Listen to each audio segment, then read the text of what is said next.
funds. Now, in terms of the Public Health Agency, it's requested $1.4 billion through Vote 1 to procure additional COVID-19 therapeutics. Has the agency sought funding through Vote 1 to Vote 5 to procure a safer supply of controlled substances to reduce drug toxicity deaths and hospitalizations, which we know have accelerated during the COVID-19 pandemic? So thank you for your question. And as you know, this includes the $1.8 billion, as you said, to support our government's response to the pandemic.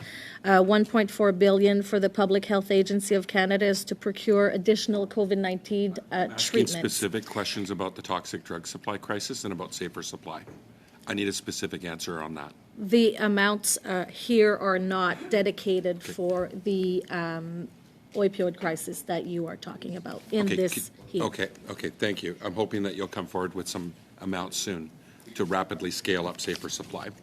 In terms of the toxic drug crisis that continues to take lives of Canadians each day across all walks of life, you may be aware that legislation has recently been passed in the Ontario legislature to require workplaces that are at risk of a worker opioid overdose to have naloxone kits on site and within the vicinity of a worker trained in their use. Now, naloxone, is a medication that can temporarily reverse the effects of an opioid overdose and allow time for medical help to arrive. Has the Treasury Board conducted an evaluation of the risk of opioid-related overdoses for workers employed within different sectors of the federal public service? And does the Treasury Board have a policy regarding naloxone placement and training in federal workplaces? And if not, will you do that? I've had some political staffers, even from the Liberal Party, that have had opioid and substance use related disorders, and they've cited that this wasn't on site and needs to be. Before I hand it off on the more Treasury Board policy work, I would like to mention the hard work that you've been doing on this file, and I want to acknowledge that. As you know, our government does understand the urgency of the crisis, and we're moving forward with evidence-based approach to end this worsening situation. As you know, Minister Bennett announced the investments, the comprehensive BC proposal to decriminalize personal possession of small amounts of certain illegal drugs within the province. So I know, I just wanted to mention that is the government's work. I will, though, ask Marie-Chantal to specify the Treasury Board question that you have.